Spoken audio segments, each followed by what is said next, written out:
Buenas tardes a todos. Les rogaría que lo primero silencien los teléfonos móviles, por favor, aunque solemos hacerlo, pero siempre me gusta recordarlo. Bueno, es un honor darles la bienvenida en la presentación de un libro que yo creo que va a dejar una marca en todos nosotros. Estamos aquí reunidos para la presentación del libro Mapa del Tesoro 1. Es el primero de una trilogía, luego nos contarán. El primer volumen, como les digo, de esa trilogía, que promete ser una guía, desde mi punto de vista, con un valor inmenso para todos aquellos que buscamos el conocimiento y la inspiración en cada rincón de nuestra vida. Hoy tenemos el privilegio de contar con su autor, el talentoso, además, y versátil Ricardo Castella, que nos acompañará también en la presentación. Y yo creo que nos tenemos que preparar para disfrutar de una tarde llena de descubrimientos, llena de reflexiones, de sabiduría, de cultura, y sobre todo, la expresión del gran amor de un padre hacia su hijo. Esta camiseta no es circunstancial, porque verdaderamente este libro es una carta de amor al hijo. ¿Quién es Miguel Espinosa? Pues Miguel es un escritor cuya pasión por el conocimiento y el deseo de compartirlo con todos se manifiesta poderosamente en cada una de sus obras. Ya lo hemos comprobado en obras jurídicas que él ha escrito, donde ha plasmado su experiencia y su sabiduría. Además, siempre aporta claridad y profundidad en cada una de ellas. Ahora, en este libro que Miguel nos va a presentar, para mí, Miguel es un arquitecto de las palabras. Yo creo que Miguel ha conseguido construir un verdadero mosaico de historias que ha ido entrelazando con muchas enseñanzas destinadas a guiar a un hijo, a su hijo Miguel, y en realidad a todos nosotros hacia un mundo lleno de posibilidades y de oportunidades. Mapa del Tesoro, como les decía, es una carta de amor con mayúscula, es un compendio de citas y de reflexiones que abarca desde los clásicos literarios hasta las más diversas referencias culturales. Tiene una profundidad enciclopédica y un corazón conmovedor que el autor ha sabido plasmar y que nos invita a embarcarnos en un viaje hacia el conocimiento y hacia la aventura. ¿Y qué decir de nuestro presentador Ricardo Castella? Pues tenemos también el honor de contar en esta velada tan especial con Ricardo Castella. Ricardo es multifacético, es un artista, es conocido por la capacidad que tiene de cautivar y de entretener a través de su trabajo como actor, como presentador y como música. Luego, a ver qué dice de lo que le estoy contando. Espero que no me tenga que decir nada. Bien. Vale, sigo entonces. Su aguda percepción y su habilidad para conectar con el público hacen de él que sea el compañero ideal en esta tarde para esta presentación. Juntos, Miguel y Ricardo nos van a conducir, como les decía, a través de las páginas de Mapa del Tesoro 1, revelando aquellos secretos que se esconden en esta obra extraordinaria. Así que, sin más preámbulos, les invito a sumergirse en esta experiencia única. Prepárense para dejarse inspirar, para cuestionar, para descubrir nuevos horizontes de la mano de estos dos grandes talentos. Bienvenidos a la presentación de Mapa del Tesoro 1, fragmentos para mi hijo, miscelánea, y que comience la aventura.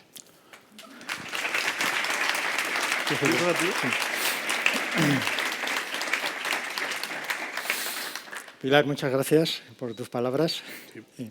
Decía Freud, voy a empezar con una cita, que los hombres podemos tolerar cantidades infinitas de elogios, así que puedes seguir, por Ricardo y por mí podrías seguir así un buen rato, pero bueno, vamos a empezar de verdad. Buenas tardes a todos. Hola, cariño mío, especialmente a mi hijo, que está ahí. No sé si está muerto de la vergüenza o de vergüenza ajena. Pero bueno, a los pobres de nuestros hijos les pasa que se discurren toda la vida intentando sentirse orgullosos de nosotros y no saben que es al revés, que somos los padres los que nos pasamos la vida intentando sentirnos orgullosos de ellos. Pero está bien que no lo sepan porque si no serían insufribles. Entonces voy a dejar que Ricardo hable de sí mismo para distraerme y que os cuente por qué está aquí. Sí, si os parece, vamos a hacer como el libro se llama Mapa del Tesoro, vamos a hacer un pequeño mapa de lo que va a pasar aquí durante los próximos, esperemos que menos de una hora, 40, 50 minutos. Sí, Todo lo esperamos, ¿no? Sí, por Dios. Sí. Vamos a hacer un pequeño mapa para ir guiados más o menos. Al principio yo voy a intentar explicar qué hago aquí y directamente me voy a poner a hablar con Miguel de esta monstruosidad que ha generado, que es bastante increíble.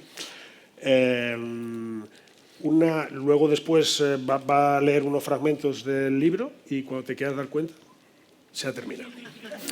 Vamos a intentar que sea más o menos esa la secuencia, ¿eh? Más o menos va a ser eso. Sí. Está bien retratado. La idea de la conversación entre los dos es tratar de entender un poco cómo ha llegado a tener la idea de ponerse con esto y cómo ha sido el proceso de hacerlo. Pero lo primero, volviendo, una vez que está contado cuál es la trayectoria y el itinerario que vamos a seguir, voy a explicar qué es lo que hago aquí, que tampoco lo tengo muy claro. Porque en realidad, de todo lo que se ha dicho del libro y la idea que te puedas hacer, no sé cuántos conocéis un poco qué es lo que hay dentro del libro, en realidad una buena meta para este rato sería entender la portada y en realidad, si entendemos todo lo que pone en la portada, yo creo que tenemos prácticamente los elementos, ¿no? Esto lo vamos a ver ahora hablando con él. Pero ¿qué hace un cómico en una cosa que en principio parece que tiene como otra, no sé, ¿no? Otra altura, no sé. Yo conozco a Miguel a través de mi mujer, nosotros compartimos a mi mujer, él la tiene por las mañanas y yo la tengo por las tardes. Mi mujer es abogada. Y me hablaba de un ser mitológico que se dedicaba a... no sé si está aquí el señor notario. No está. Bien. Está de viaje. Se dedicaba a trabajar para que otro señor cobrara su trabajo. Bueno, básicamente. Y entonces, fundamentalmente, lo que me venía a contar es que era una persona bastante obsesionada con la exactitud, que es una cosa que en general los cómicos manejamos bastante poco. En realidad somos como una especie de yin y el yang, ¿no? Esta exactitud, que es muy importante en todos los temas jurídicos, pues convierten a Miguel en una especie de experto en lo suyo. Y a mí me venían contando como leyendas de pues, que cualquier cosa es que sabe dónde está, es que sabe cómo hacerlo, es que es un poco a través de ella yo le conozco y me propone venir a presentar el libro un poco en mi calidad de padre, no de cómico. Porque este es un libro escrito por un padre y de alguna manera lo que decía Pilar, de alguna manera es una carta para el hijo. Otro de los objetivos para mí fundamentales de este rato es, sobre todo en la parte en que lea, es no llorar. Porque yo soy bastante, me emociono, mira, ya me estoy emocionando, solo de pensar en lo que puede pasar.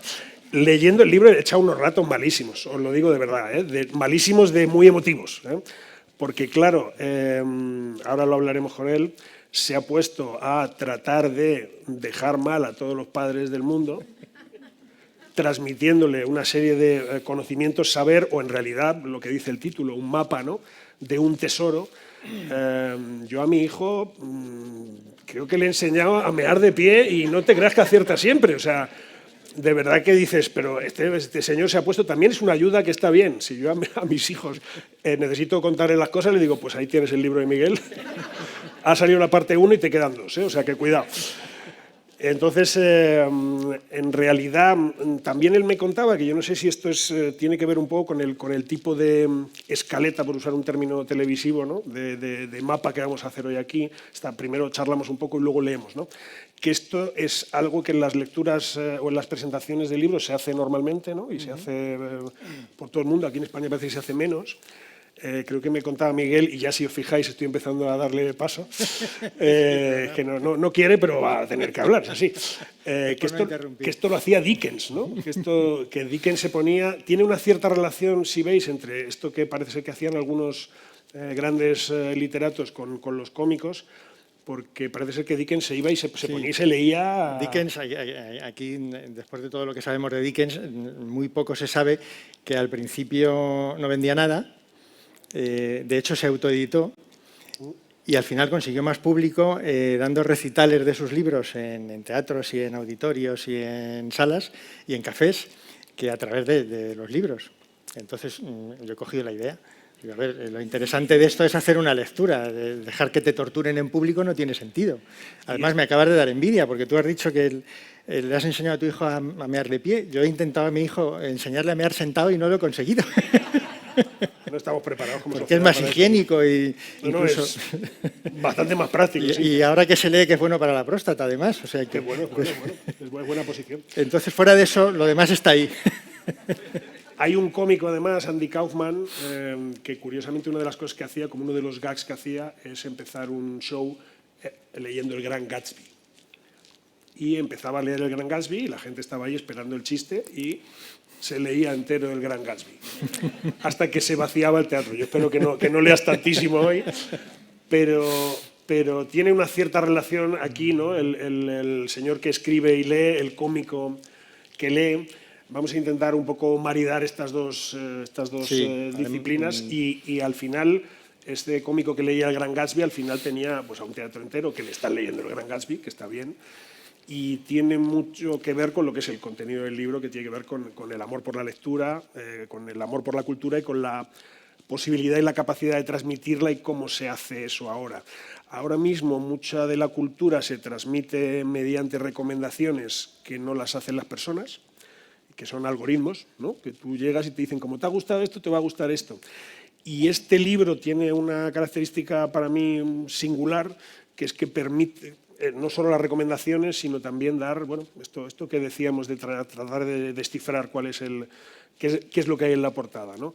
Hay un tesoro que podría ser toda esa información y toda esa cultura y todo ese acceso a ese disfrute también que produce esa cultura, y hay unas pistas de cómo entrarle bien a eso, ¿no? Sí, es importante lo del algoritmo porque yo tengo al hijo de una buena amiga de Community Manager, que no sé lo que significa, pero en inglés supongo que... Bueno, y está como loco haciendo bots y tal para recomendar a la gente el libro.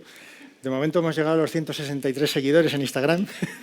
Poco a poco, ¿eh? Y a 17 en Twitter. Twitter no sé por qué se nos resiste más. Entonces, bueno, mira Dickens, que empezó leyendo y luego le han hecho creo películas. que me voy a dedicar a los recitales en las salas de lectura. Además, el otro día estuve en una presentación de un libro y me enteré de una cosa curiosa. La hacía Lorenzo Silva, que es un autor consagrado que ya conoceréis, que va por todo el mundo haciendo presentaciones de sus libros. Y contó que en Alemania y en Estados Unidos tenían dos costumbres sorprendentes en las presentaciones de libros. La primera era que los asistentes a la presentación del libro pagaban por entrar. ¿Cómo os quedáis? Nos ha parecido arriesgado importarlo aquí, de momento. Y la otra costumbre sorprendente y asombrosa era que lo normal en la presentación es que el autor leyera su libro. Entonces, de pagar os habéis librado, pero de la lectura no vais a salir indemnes. Bueno, si os parece, vamos a ir tratando de ver... yo cuando me enfrenté al libro, sabéis que a partir de 300 páginas no se dice leer, se dice enfrentarse. Es un poco el término que se usa. Es una obra un poco demencial de tamaño, de cantidad, es un poco desproporcionado de verdad. Yo quería hablar con Miguel y que me contara y os contara, porque claro, yo le dije, ¿esto cómo lo has hecho? ¿Cuándo lo has hecho? Él me dice, no, es que llevo desde hace 15 años, ¿no? O sea, 20 años, sí. Es que es un poco loco, ¿eh? Es que mi hijo tiene 25 ya, esto lo empecé cuando él tenía 5 o 7. ¿Y cómo empiezas a escribir esta especie como de mapa de recomendaciones de qué cosas estaría bien que te leyeras, qué cosas me he gozado yo leyendo? Pues es que el problema cuando te nace un hijo, aparte de todos los problemas que traen los hijos cuando nacen, es que te crean dos inquietudes tremendas. Una es que de repente te das cuenta, si no eres un cretino, que le tienes que transmitir todo lo que sabes. Y la segunda inquietud es que tienes que aprender más todavía para transmitírselo mejor. No. Entonces, como yo tenía tiempo libre, porque mi horario laboral me lo permite... Tu horario laboral te lo permite porque te levantas a las 4 de la mañana. ¿No? Bueno, sí, ¿no? Tampoco hay que contarlo todo, es un secreto. Eso y las tardes libres, pero bueno. Y desde pequeño fue muy viajero. No nos lo decía, pero ya le notábamos que le gustaba viajar. Y entonces... al final, los estímulos que necesita un niño continuamente pues te llaman la atención. Cuando te gusta leer y te gusta la historia, el arte, te vas dando cuenta de lo menesteroso que es ir por ahí con tu hijo de viaje y no poder contarle, desesperarte, porque yo empecé con mi hijo hace 25 años, no había tablets, no podía ir uno por la calle con una tablet o con el móvil y decirle en la calle de Antón Martín, vamos a ver quién era Antón Martín. Entonces, ¿Te tenías que saber toda Internet? Claro, efectivamente. ¿Era ese el plan? Sí, porque es a lo que te obligan. Es decir, Ya. luego lo ves en un videojuego enfrentándose al Adón y dices, ¿quién era el Adón? Me suena de algo, de las leyendas de Hércules, pero... Entonces vas notando todas esas necesidades, esas carencias, y entonces también quería dejarle algo en la vida que fuera, además de una educación y un legado más tangible. Y como en definitiva a mí me gustaba escribir, pues pensé, esta es la obra en realidad que me está esperando desde hace tanto tiempo. Y luego lo demás es la vida que vives con ellos, es decir, es ir al cine a ver Los Piratas del Caribe y decir, ¿qué historias le puedo contar de piratas? Es ir a ver Harry Potter y decir, anda, yo sé por qué la varita de, no me acuerdo ya si Hermione o Ron era de tejo, de madera de tejo. Dice, yo me sé que el árbol en el que las brujas en la Edad Media hacían sus aquelarres eran los tejos. Y claro, todo eso multiplicado por todas las vivencias que puedes tener con ellos a lo largo, desde que sales a la calle o desde que te sientas en una butaca a ver una película o lo llevas al teatro o lo llevas a ver una exposición. Sí. Entonces, de todo eso nace el libro. Es decir, todo lo que puedes transmitirle a tu hijo en forma de historias para cautivarlo, porque tú te puedes llevar... Aquí hay amigos con los que nos hemos ido de viaje, con los niños pequeños, y el tostón era yo, claro. Decían, este se ha empeñado en que hay que pasar por la catedral antes de ir a la playa. Entonces es una inquietud permanente, porque además cuando vas de viaje, vas a una catedral, un castillo, hay un autor holandés, Cés Noordboom, que decía que es desesperante que todo se llame de alguna cosa. Es decir, ves una cúpula, ves una confluencia de dos esquinas, ves y todo tiene un nombre. Esto se llama pechina, esto se llama gablete, esto se llama arquitrabe, esto se llama... Y dices, es que no me lo sé todo. Y tú quieres transmitírselo. Y el libro es eso, el libro está hecho para aprender más cosas que poder explicarle o contarle. Una especie como de... Yo he tenido la sensación, porque esto que habla de vocabulario, no solo de vocabulario de ropa militar o de ropa de la Edad Media o de tipos de estructuras o elementos arquitectónicos y tal, hay un vocabulario bastante... Es una especie como de vademecum, en realidad. Si eres un padre que igual dice, pues yo estaba viendo la tele, ¿sabes? Pues puedes ir a mirar a ver, Miguel, ¿cómo se llamaba esto? Arbotante, es el que está arbotante. Cuando antes he dicho que su intención era dejar mal a todos los padres del mundo, que habéis pensado que era exagerado, vais a ver que no.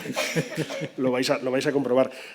Antes decía un poco en broma que la idea de esta charla previa a la lectura era un poco desentrañar la portada, que ya te permite hablar del libro, que está muy bien y ya lo puedes recomendar.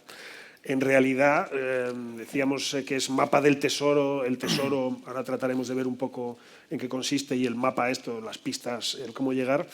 Y luego debajo pone fragmentos para mi hijo, que es bastante importante dentro de lo que es la narración, porque no es solo citas y cómo llegar a... Mira, estos libros están muy bien, sino que está también, decía antes Pilar, ¿no?, entrelazado con toda la experiencia vital vuestra, que es esto que estaba contando, ¿no? Es el cómo necesito saber estas cosas y cómo se las hago llegar y las apunto. ¿No hubo un punto en el que tú a lo mejor ibas por la página 500, tu hijo tenía 15 años y dices, a ver si va a preferir la Play? No bueno, hubo... Es un desafío pelearse con la Play, porque mi hijo y yo creo que una generación entera de ellos pueden haber sido muy lectores a partir de los 5 años, que aprendan a leer. Antes de eso, las historias, los cuentos que le cuentes tú, que eso también es literatura, aunque sea oral. Entre los 5, los 7, los 9, los 10 años pueden haber sido muy lectores hasta que llega la Play. Que se mueve todo mucho ahí. Entonces, cuando llega la Play, queda todo arrumbado. Es difícil. Sí. Y ahí entonces es cuando intentas, ahí ya lo sobornas directamente. Ya, ¿no? 25 euros si te lees esta versión adaptada de la idea. ¿Has pagado lecturas? Yo llegué a caer así debajo, porque me molestaba que con lo lector que llegó a ser él, Se pierde, de el repente estímulo, desapareciera. claro. Claro, luego uno se da cuenta de que la cosa tiene sus fases y tiene sus estadios diferentes. Y luego tampoco hay que ser apocalíptico, es decir, al final es imposible pelearse con la Play, porque la Play es una cosa, los videojuegos son tan interactivos, son tan preciosistas, Ni hay por qué son tan tampoco espectaculares pelearse, que es muy difícil. Es decir, es como ir al cine y en vez de leer La isla del tesoro, ver El planeta del tesoro, que fue una película de animación en la que Long John Silver era un cyborg y el barco La Hispaniola era un galeón solar. Entonces, para ellos es mucho más. Entonces, la opción era o hablarle de Aníbal y de Escipión o que él los enfrentara en un videojuego con sus ejércitos. Claro, luego ya comprenden, empiezan a distinguir lo que es un libro y el videojuego y ya acaban captando qué cosas distintas les da cada uno. Que son complementarios, ¿no? Pero es cierto que hay una fase en la que es muy complicado. Es como el cine, también para ellos es un descubrimiento en un momento dado. La tele menos, yo creo que son una generación menos televisiva. Bueno, ahora hay un auge de plataformas, de muchos contenidos, pero de series. Pero es cierto que en algún momento tuve que caí así debajo, le ofrecía dinero para que leyera. Un dinero bien empleado, tampoco está mal. No, porque no gasté nada. No leyó nada, te iba a decir, porque hay una parte que tiene mucho que ver con el contenido del libro también, que tiene que ver con la educación, claro, cómo se educa, que teóricamente la mejor manera es el ejemplo. Yo me pongo al lado de mi hijo a leer y me dice, pues tú estás ahí leyendo y yo con la consola. Cero problema, no. Es que eso es un mito. Siempre han dicho, el mejor ejemplo... Si te ven leer, sí, es si lees y te diviertes. Que vean libros en casa y que vean a los padres leer, que va. Aquí no funciona, te lo digo nunca así, sabes, nunca sabes en qué consiste el secreto para que se aficionen a la lectura. Porque nosotros de pequeños, pues desgraciadamente, pues yo en mi casa, en casa de mis padres no había libros. Gente del campo, una bordadora, pues... para mucha gente el libro era como una cosa, un objeto no de lujo, pero era que lo que pasa es que tener este libro, claro, ¿no? sí tenían esa formación suficiente para saber que los libros eran fundamentales y sí tenían el interiorizado que el verdadero ascensor social era la cultura. Bueno, a mí mi madre yo no se lo perdonaré en la vida, pero yo me fui a la universidad laboral a los 9 años, yo tenía esa edad, tenía toda la colección de cómics de joyas literarias juveniles, entonces tenías a Defoe, a Salgari, a Julio Verne, a Jack London, todos los cómics, yo los leía, los releía, los pasaba aparece en el libro y con esto he llorado yo, voy a intentar... Entonces yo me fui a la universidad y en lo que yo me fui nos mudamos de Daimiel, en Ciudad Real, a San Sebastián de los Reyes. Entonces, cuando yo volví directamente a mi nueva casa. Y entonces, cuando yo llegué allí, mi habitación, tal, y ¿dónde están mis libros? ¿Dónde están mis tebeos? Y mi madre, ¿tus tebeos? Porque los padres eran antes de los que te veían leyendo un tebeo y decían, lee algo de provecho. Y entonces, porque eso no era... No, deja de leer y estudia. Claro, y entonces pues eso, ¿no? Mi madre me dijo, así dice... No, como ya los habías leído y había que embalar cosas, entonces había hecho burruños para proteger la cristalería, la vajilla, las patas de las sillas. Y entonces ahí tenías a Sandokan en medio de un vaso. Total, que me quedé sin colección. No sé cuánto tiempo tardé en reponerme de eso, pero fue bastante. Entonces, pero bueno, los cómics también dicen que los cómics son una buena entrada al libro. Hay quien dice que eso es menospreciar al cómic, porque efectivamente el cómic es una obra autónoma. Bueno, un poco me decías tú esto el otro día, ¿no? También, que la cultura, claro, no está muy definido qué es cultura, qué no es, y que la cultura al final se van complementando distintas facetas. Sí. ¿No? Tú decías, a lo mejor cultura también es Masterchef y La Isla de las Tentaciones y el programa este donde toco yo el pianillo con el pañuelo. Pero claro, también es Beethoven y también es Cortázar y hay un poco de eso también en el libro, ¿no? De cómo tienes que convivir con unas cosas y otras y cómo... Sí, porque el dilema de la alta cultura y de la baja cultura puede que sea un dilema artificial. Es decir, hay un canon, pero no tiene que ser un canon rígido, o en realidad puede que sean canos que se mueven en diferentes dimensiones. Me acuerdo que Humberto Eco recordaba siempre que los vendedores de pescado del Pireo abandonaban sus labores y se iban a ver a Sófocles. Y recuerda también que Dante se enfurecía cuando pasaba por la calle y veía a un herrero martillando el yunque y cantando sus versos. Se enfurecía porque los deformaba, pero lo cierto es que el herrero conocía los versos de Dante. Entonces, pero bueno, luego también había famosos romanos que dejaban todo para ir a ver los osos. Entonces, y nos sigue pasando, es decir, hay intelectuales muy sesudos que prefieren un buen partido de fútbol. Me acuerdo de Galeano, Eduardo Galeano decía siempre, en los mundiales, decía, en horario balompédico no atiendo. Entonces no se le podía llamar por teléfono ni se le podía porque no lo cogía. Entonces hay una mezcla, evidentemente hay cosas mejores y peores. Es decir, pues no se enamora uno o no tiene uno una relación con su novia igual si ve mujeres y hombres y viceversa que si ha leído a Petrarca, a Garcilaso y a Pedro Salinas, ¿no? Entonces, lo que no quiere decir que si lees a Pedro Salinas no te diviertas con el ganado de mujeres y hombres y viceversa. Puede ser. Pero en fin, que cumple otra función. Pero bueno, al final entre entretenimiento. Lo que pasa es que unas obras cumplen la función de hacer avanzar la civilización y las otras cumplen la función de entretener. Y el entretenimiento tampoco es un pecado, es decir, no andamos sobrados de necesidad de entretenimiento. De hecho, para el primer acceso a toda la cultura es bastante fundamental, porque si no es entretenido es bastante difícil que tú repitas o que te aficiones, ¿no? Sí, entonces no hay que ser muy canónico tampoco con eso.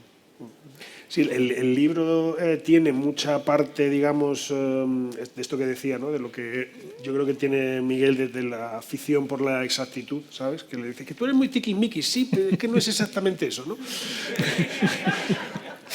Y eso se ve, que yo no sé, claro, cuando empezaste a escribirlo llegó un momento en que ves que empiezas a tener, empiezas a organizar eso, empiezas a revisar y a poner todos esos pies de página. Hay páginas que es así y el pie de página es gigante porque tiene un montón de referencias y al mismo tiempo eso está todo el rato combinado con experiencias vuestras y con la vida real, vamos.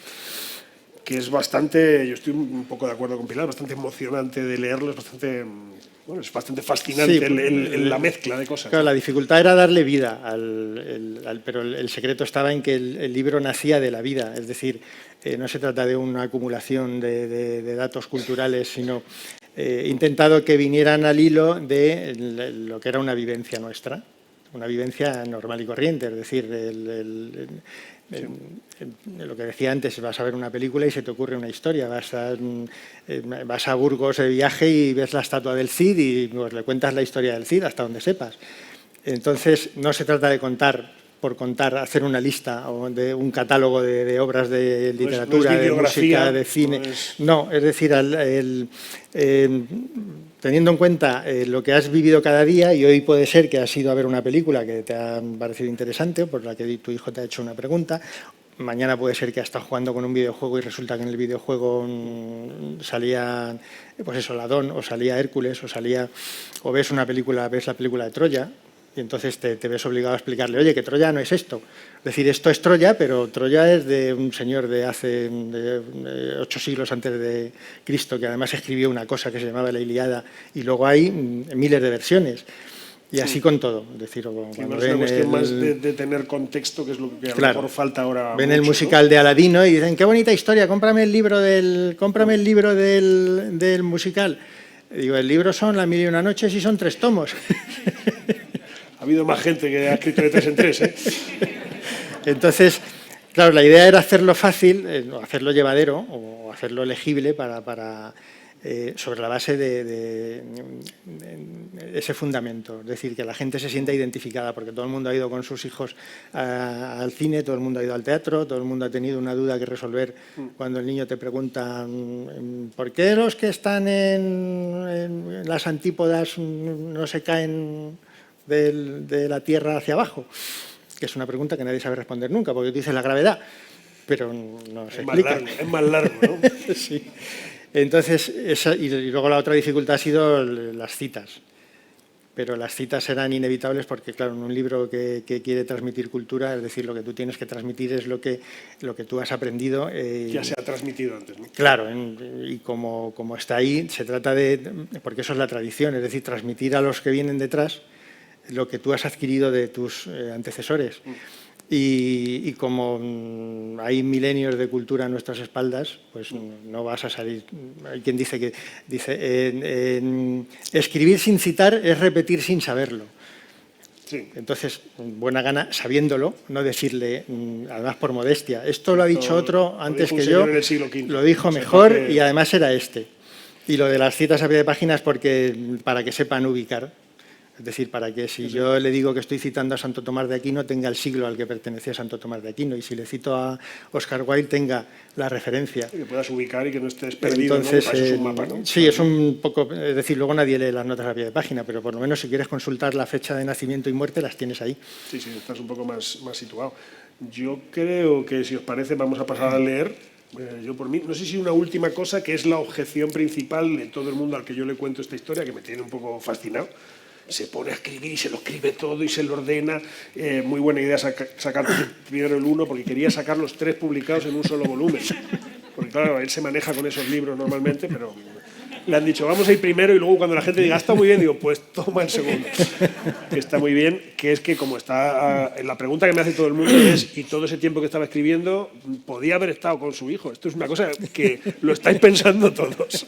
Entonces, como tenemos aquí a su hijo, le podemos preguntar si conoce a este señor, si lo ha tratado, si os parece, vamos. Simplemente para que esta objeción quede vencida y digáis, bueno... Tu asignación mensual depende de esto.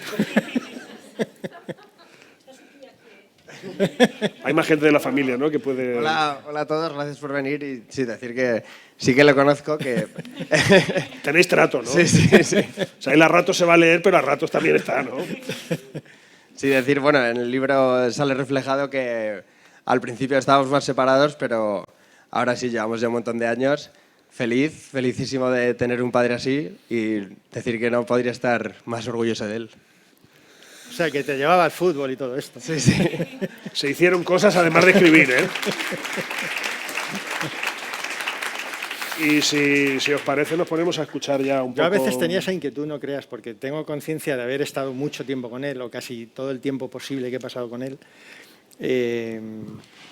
Pero recuerdo, además lo cito en el libro, que a veces yo estaba leyendo, él estaba haciendo sus cosas, pero de vez en cuando siempre me quedaba la idea. Alguna vez me decía, pues ya cuando estaba más crecidito y ya cuando sabía coger el metro y todo esto, me decía, ¿me puedes llevar a tal? Digo, tiene el transporte público. Y luego se me quedaba esa comezón.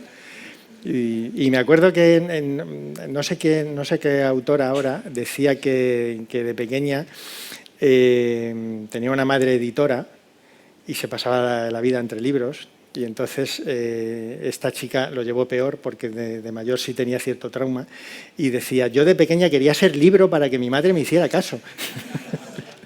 No llegó pero a pasar, espero que a él no le haya pasado eso. Pero como tienen una memoria muy particular, digo, no sé qué conciencia guardará él del tiempo que ha pasado su padre con él. Porque tengo por ahí una amiga que todos hemos ido juntos a llevar al fútbol a nuestros hijos y hemos pasado horas y horas enteras allí. Y además incluso a veces los veíamos en el campo, no nos subíamos a tomar una... Y su hijo no lo recuerda esto, ¿no? No, es que luego cuando le preguntas y tal y cual, el niño dice, pero si a mí tú nunca me has llevado al fútbol. Y claro, eso es un trauma. Bueno, la memoria es caprichosa para esas cosas y por eso Miguel se ha encargado de apuntarlo todo para que no haya pérdidas, ¿no? Yo no sé cómo lo ves tú, yo empezaría a ver qué es lo que hay dentro, pues ¿no? Según el contador de tiempo de Internet, esto no debería durar más de 20-25 minutos. ¿Tiene pausas? ¿Vas a beber agua? Sí. ¿Vas a respirar? Entonces, bueno, para empezar, la mayoría de vosotros sabe que esto es un libro para un hijo.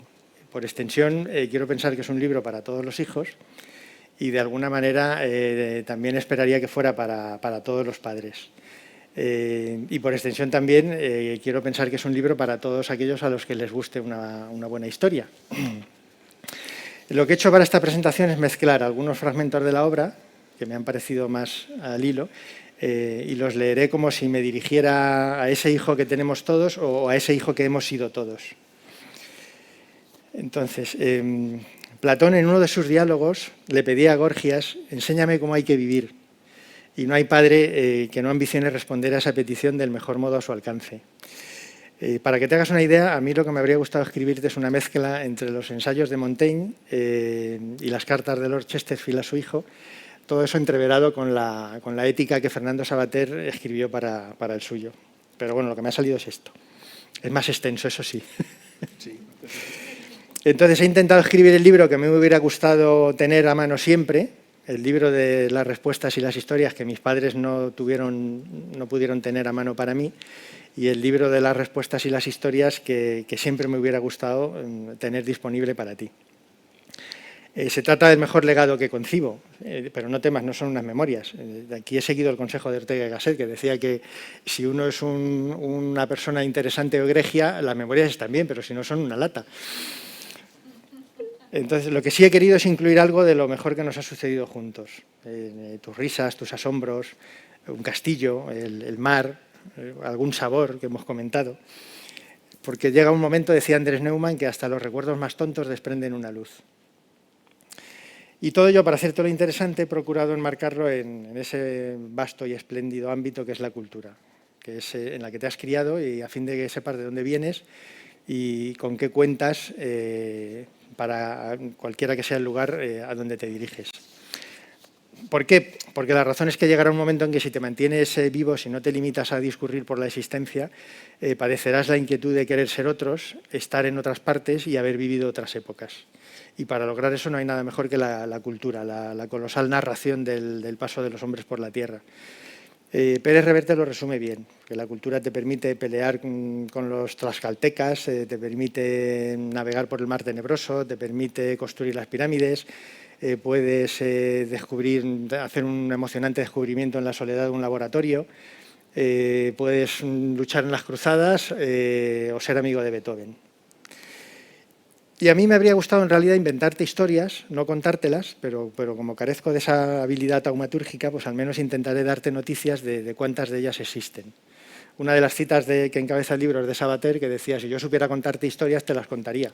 Como no sé, te contaré las mejores que me han contado a mí. Y ocurre que, puesto a escribir texto, debía empezar por reconocer que tras miles de años de cultura, en que los hombres existen y piensan, pues está todo dicho. En el siglo XVI, Montaigne ya admitía que no hacemos sino glosarnos unos a otros, y 4 siglos después, todavía con más razón, Roland Barthes, lo digo en francés porque iba a tener un amigo francés en el auditorio y le prometí que lo iba a intentar, para que luego no me regañara, pero Roland Barthes decía que somos un tejido de voces. Y luego hay muchas más citas. Rosa Montero decía que somos un palimpsesto porque unos escribimos encima de lo que han escrito otros. Y Sergio Pitol creo que era el que decía que los escritores son hombres muy raros porque son hombres que oyen voces. Entonces eso es todo lo que hay detrás Y por tanto aquí se trata de transmitirte lo que durante años he aprendido de otros y sobre todo de los mejores. Y sabiendo pues que la cultura es un sistema de citas, para mi gusto nadie como Manuel Vicent ha explicado qué puede significar para vosotros la cultura, tanto que su metáfora me inspiró el título del libro. Él se refería exactamente a la escuela, pero nos sirve para definir la cultura. Él decía que cuando llegáis en bandadas, los niños y los chavales, a los colegios e institutos, cargados con vuestras mochilas, vosotros no lo sabéis, pero os dirigís a la isla del tesoro. Puede que ignoréis en qué mar está, en qué consiste la travesía y de qué clase de monedas está repleto el cofre que os espera, pero el patio del colegio se transforma en un ruidoso embarcadero. Entonces, y desde ese muelle lleno de mochilas, cuando cada uno entra en su aula respectiva, si bien no lo parece, lo que está haciendo es abordar una nave lista para zarpar cada mañana. En el aula lo que hay es una pizarra donde está el profesor es el timonel, la pizarra es el mapa donde traza la derrota y todos los días fija un rumbo. Los rumbos son las matemáticas, las ciencias naturales, la geografía, la historia, la literatura, todas las asignaturas y cada rumbo es un enigma que tenéis que descifrar cada día.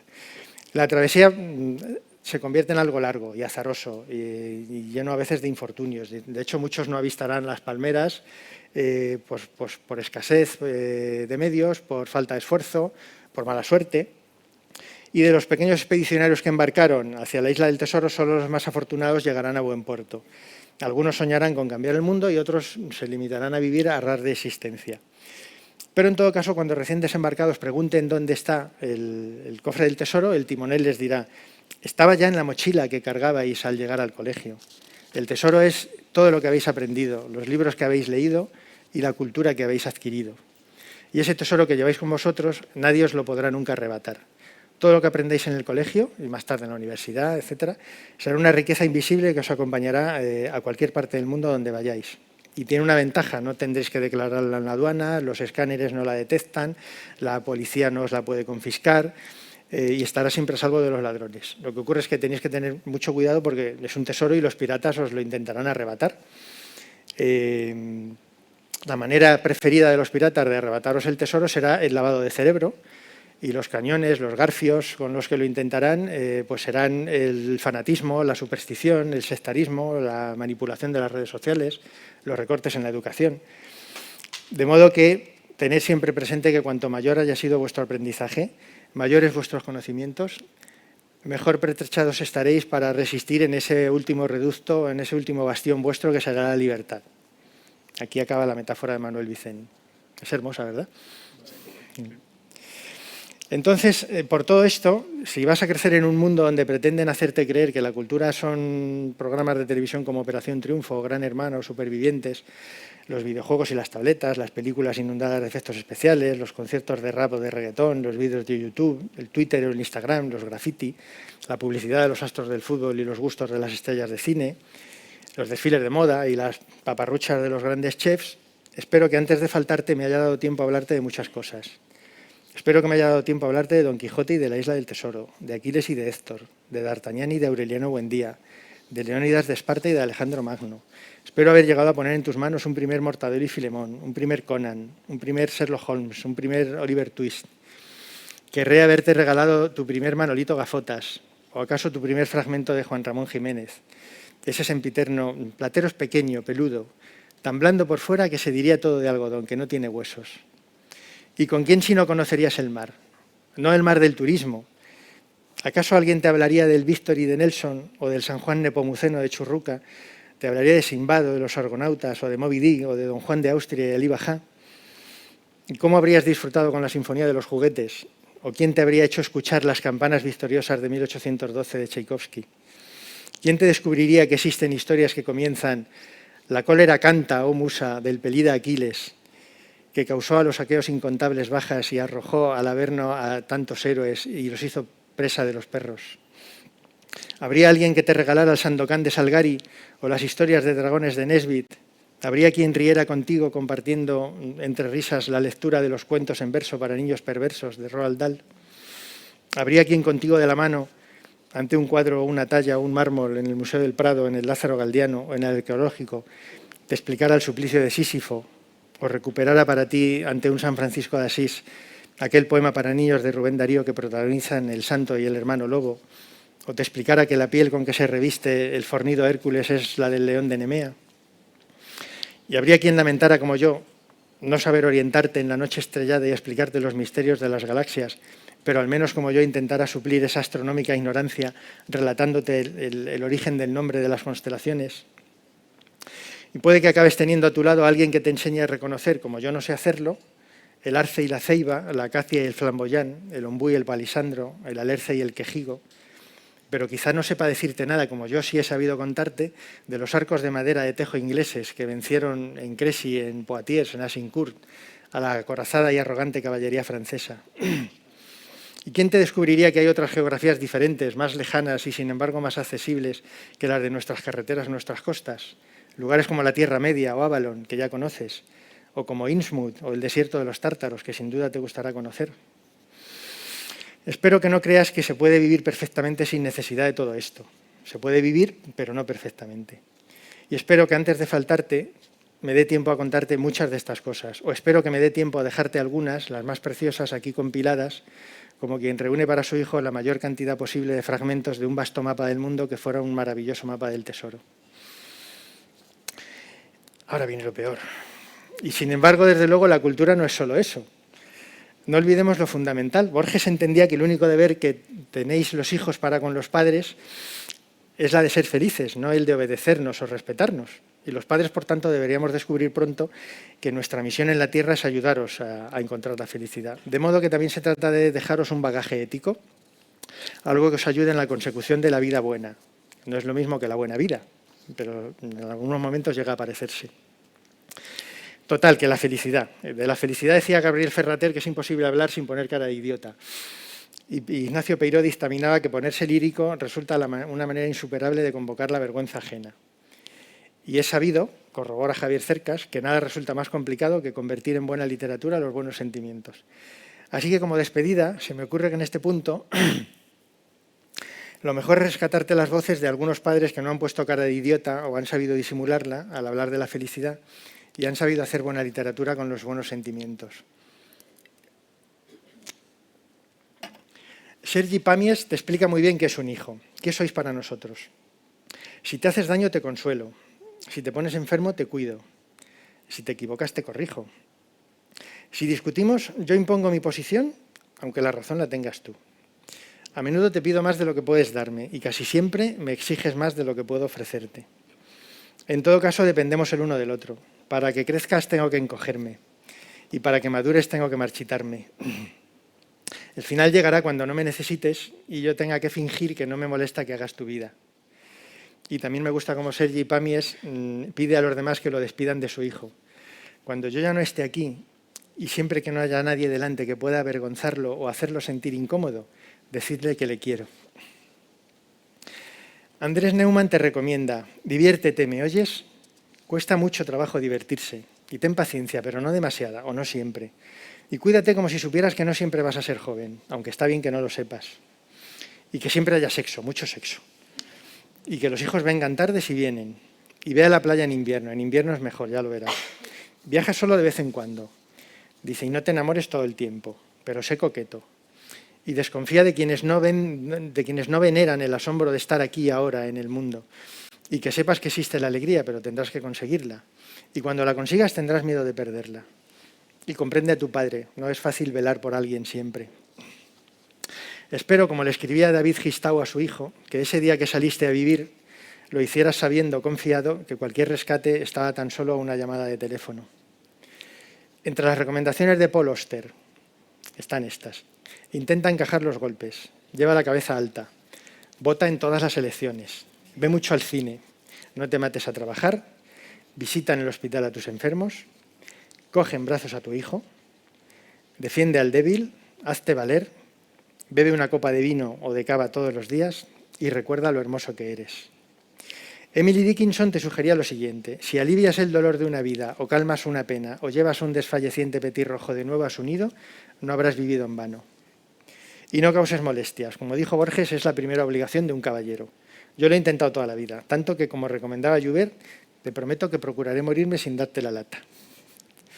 Y Jesús Terrés hace una larga lista de recomendaciones a la hija que no tiene para cuando la tenga. Aprende a sobrevivir, pero que nunca sea suficiente, has de vivir. Te sucederán cosas que jamás estuvieron bajo tu control, porque la vida está llena de cosas que suceden sin más, pero es lo que hay, las cosas pasan, las buenas y las otras. Es la vida, solo te queda trabajar duro, bailar sin descanso y pagar otra ronda. Y sé un tipo decente. Y sé fiel a tu pareja, a tu gente, a tus valores, es decir, a ti mismo. Esa fidelidad inquebrantable es la única vía para dormir bien por las noches, con lo importante que es dormir bien por las noches. Y te van a hacer daño, es inevitable, pero te levantarás. Yo estaré ahí ayudándote 1.000.000 de veces, no pretendiendo que no caigas, sino tan solo que aprendas una lección, por pequeña que sea, tras cada caída, pues esas lecciones también serán tu tesoro. Y llama a las cosas y a las personas por su nombre, y sé respetuoso pero no dócil, sé valiente pero nunca grosero. Y aprende a mirar, a hacerlo se aprende mirando, exposiciones, calles, vidas, cafés, lienzos, incluso portazos. Y no acumules trastos, solo son cosas, no te definen, no tengas miedo a deshacerte de ellas. Y procura no distinguir entre trabajo o placer. La vida buena no entiende de compartimentos estancos. Y lee hasta que se te caigan los párpados. No lo dejes cuando la vida te reclame horarios. Que leer no sea un recuerdo de juventud, que sea una necesidad, una sed. Y el cine, no dejes nunca de ir al cine, de ver cine. Y la música será tu vida. No hagas caso a los infelices que te digan que no hay que escuchar esto o lo otro. Si te emociona, me sirve. De modo que escucha lo que sea que escuches sin hacer caso a los carcas. Aunque deberías hacer un hueco para Mozart y Beethoven, para Louis Armstrong, para Hans Zimmer y para Supertramp. Estas son mis recomendaciones, no las de Jesús Terrés. Y viaja sin descanso, viaja solo y acompañado, en familia y enamorado. No existe nada mejor que viajar enamorado. Viaja en primera, pero también en cochambrosos trenes regionales y camina sin parar porque el mundo tiene otro ritmo a pie. Y no busques medias naranjas, siempre querrán algo de su otra mitad. Su vida está incompleta, ya sabes. Busca naranjas enteras, alguien que te necesite, o sea, que no te necesite, que tan solo te desee, te admire y te respete. Alguien para que no seas el final de la juerga, sino el comienzo de la aventura. Pero como no hay por qué compartir la vida con nadie, si lo haces, recuerda siempre las razones por las que te eligieron. Y no des las cosas por sentadas, porque ese es el principio del fin. No pienses que te pertenece, porque nadie pertenece a nadie. En fin, cariño, para cuando me toque marcharme, por si no me diera tiempo a decírtelo, no te preocupes por lo que creas que yo pienso de ti. Me siento orgulloso.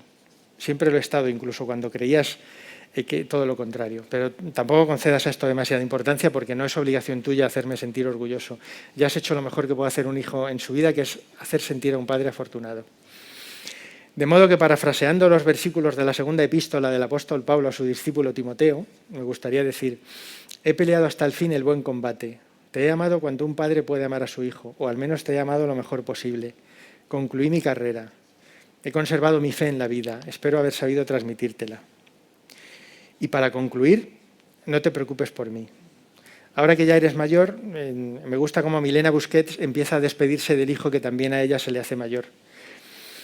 Dice: un día vislumbras a lo lejos, o ya no tan lejos, la fuerza que tendrá tu hijo, la pasión que ha heredado, el equilibrio, la luz. Entiendes que dentro de un tiempo el foco de la vida estará encima de él y tú pasarás a ser un personaje secundario. No pasará mañana, no pasará pasado mañana, pero pasará.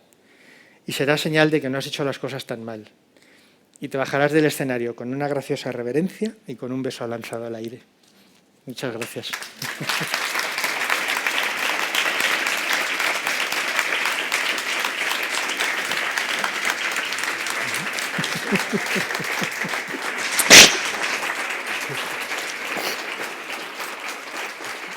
Bastante bien.